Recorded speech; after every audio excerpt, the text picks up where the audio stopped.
I came home early, still tasting the lipstick of someone else on my mouth, only to find my partner hunched over his laptop, the blue glow turning his face into something unfamiliar.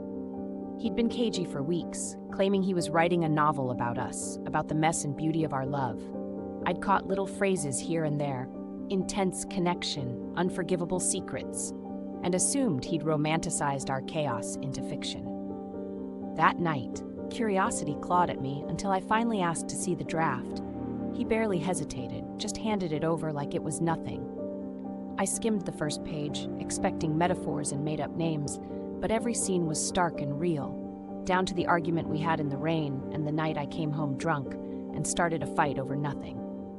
My stomach twisted as I realized he wasn't writing fiction. He was writing a memoir, and it was all about him, not us. He'd changed my name, blurred the edges of my worst moments, but his own pain was sharp, raw, and unflinching.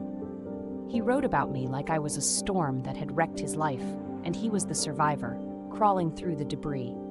I wanted to scream, to defend myself, to demand why he'd twisted everything, but a sick sort of fascination kept me reading. He knew about the affairs, the cheap hotels, the late-night lies, but never confronted me. He wrote about the nights he lay awake, counting the seconds as I slipped out, always hoping I'd come back honest. He wrote about his own temptations too, the coworker whose hand he held a second too long, the ex who texted at midnight. It wasn't just me who'd been sneaking around. We were both waiting for the other to break first.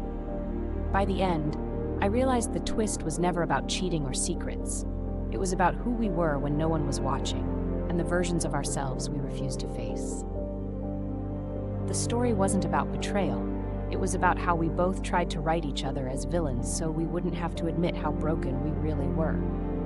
I closed the laptop and looked at him, and for the first time I saw the truth. We'd been living in different stories all along, and neither of us was the hero.